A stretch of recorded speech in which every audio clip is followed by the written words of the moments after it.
আপনারা টাইটানিক জাহাজের নাম শুনেছেন? টাইটানিক জাহাজের 8 গুণ 10 গুণ বড় একটা জাহাজ আছে, আইকন অফ দ্য সি। আমি দেখে এসেছি। রয়্যাল ক্যারিবিয়ান দেখে এসেছি। সাগরের সামনে জেটিতে যখন দাঁড়ালাম, জাহাজটা যখন যায়, আমার মনে হচ্ছে একটা শহর, পুরো একটা শহর মনে হয় পানির উপর দিয়ে ভেসে যাচ্ছে। পড়েন সুবহানাল্লাহ। এই যে আইকন অফ দ্য সি, এই জাহাজটা, এটার ভেতরে স্টেডিয়াম আছে, সুইমিং পুল আছে, রেস্টুরেন্ট আছে, 3000 4000 রুম বিশিষ্ট, কক্ষ বিশিষ্ট হোটেল আছে।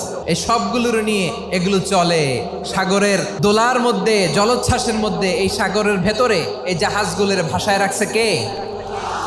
এই যে বাংলাদেশে যে গাড়িগুলো চালান, বেশিরভাগ গাড়ি আসে কিন্তু জাপান থেকে। হাজার হাজার গাড়ি একটা জাহাজ বহন করতে পারে। সূরাত বনী ইসরাইলের এই চমৎকার আয়াতের ভেতরে আল্লাহ তাআলা বেসিকলি মানব জাতির প্রতি তার 4টি স্পেশাল অনুগ্রহের কথা বলেছেন। 2 নম্বর অংশে আল্লাহ তাআলা বললেন, ওয়া হামালনাহুম ফিল বাররি ওয়াল বাহর, স্থলে এবং সমুদ্রে আমি তাদের জন্য চলাচলের বাহন দিয়েছি। সুবহানাল্লাহ।